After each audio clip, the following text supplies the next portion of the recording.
নমস্কার বন্ধুরা, আমি তন্ময় আর আপনারা আছেন ইনফরমেটিভ তন্ময়ের সাথে। বন্ধুরা, সমুদ্রে স্নান ছাড়াও বিরাট আকর্ষণ দীঘাতে এই প্রথম পর্যটকদের জন্য মন খুশ করা খবর। হ্যাঁ বন্ধুরা, আপনারা ঠিক শুনছেন।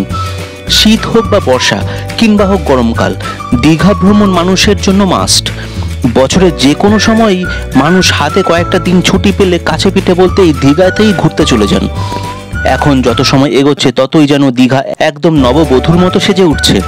আপনিও কি আগামী দিনে দীঘার সমুদ্র সৈকতে নিরিবিলিতে কয়েকটা দিন ঘুরে আসার পরিকল্পনা করছেন? তাহলে আপনার জন্য রইল একদম দুর্দান্ত সুখবর। দীঘার মুকুটে এবার আরও এক নয়া পালক জুটতে চলেছে। দীঘা ঘুরতে আসা পর্যটকদের জন্য এক মাস্টার প্ল্যান তৈরি করছে প্রশাসন এমন এক সিদ্ধান্ত নিয়েছে যার জেরে সকলের দীঘা ভ্রমণ এক আলাদাই মাত্রা পাবে বলে আশাবাদী সকলে। কলকাতা এবং দেশের অন্যান্য জায়গার মতো এবার দীঘাতেও এক দুর্দান্ত জিনিস ঘটতে চলেছে। এখন আপনি নিশ্চয়ই ভাবছেন যে ব্যাপারটা কি। তাহলে বিশদ জানতে আমার এই প্রতিবেদনটা আজকে প্রথম থেকে শেষ পর্যন্ত দেখুন। আমরা সকলেই গরম পড়লে কম বেশি ওয়াটার পার্কে ঘুরতে যাই। কলকাতার অ্যাকোয়াটিকা থেকে শুরু করে নিকো পার্কে মানুষের ভিড় গরমকালে রীতিমতো উপচে পড়ে। তবে এখন আর চিন্তা নেই, এবার ওয়াটার পার্ক পেতে চলেছে দীঘাও। হ্যাঁ বন্ধুরা, আপনারা ঠিক শুনছেন, প্রথমবারের মতো দীঘাতেও ওয়াটার পার্কের আনন্দ উপভোগ করতে পারবেন মানুষ।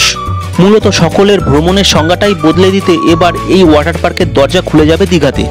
যদিও একটু অপেক্ষা করতে হবে সকলকে, কারণ কাজ সবে শুরু হয়েছে। এখন নিশ্চয়ই ভাবছেন যে ওয়াটার পার্কটা কোথায় তৈরি হচ্ছে। তাহলে জানিয়ে রাখি যে জায়গাটা নিউ দীঘা রেলওয়ে স্টেশনের পাশে হোটেল বৈশাখী এবং ইন্দ্রপুরীর বিপরীতে তৈরি হচ্ছে। নূতন ওয়াটার পার্কটিতে যেতে চাইলে স্টেশন থেকে নেমে মাত্র 5 মিনিট আপনাকে হাঁটতে হবে। তাহলে বন্ধুরা, জানতেই পারলেন যে আজকে দীঘাতে ওয়াটার পার্ক তৈরি হচ্ছে। বন্ধুরা, আজকের এই ভিডিওটা আপনার কেমন লাগলো কমেন্ট করে অবশ্যই জানাবেন। ভিডিওটা ভালো লাগলে একটা ছোট্ট লাইক দিয়ে দেবেন। চ্যানেলে নতুন হলে চ্যানেলটা সাবস্ক্রাইব করে নিয়ে বেল আইকনটাকে অন করে দেবেন। তাহলেই আমার পরবর্তী সমস্ত ভিডিওর আপডেট আর নোটিফিকেশন চট করে আপনাদের মোবাইল স্ক্রিনে পৌঁছে যাবে। তাহলে বন্ধুরা, আজকের মতো এই ভিডিওটা আমি এখানেই শেষ করছি। পরবর্তী দিনে আরও অসংখ্য দীঘা সংক্রান্ত ভিডিও নিয়ে আপনাদের সামনে চলে আসব। ভালো থাকবেন, সুস্থ থাকবেন। জয় হিন্দ, জয় ভারত।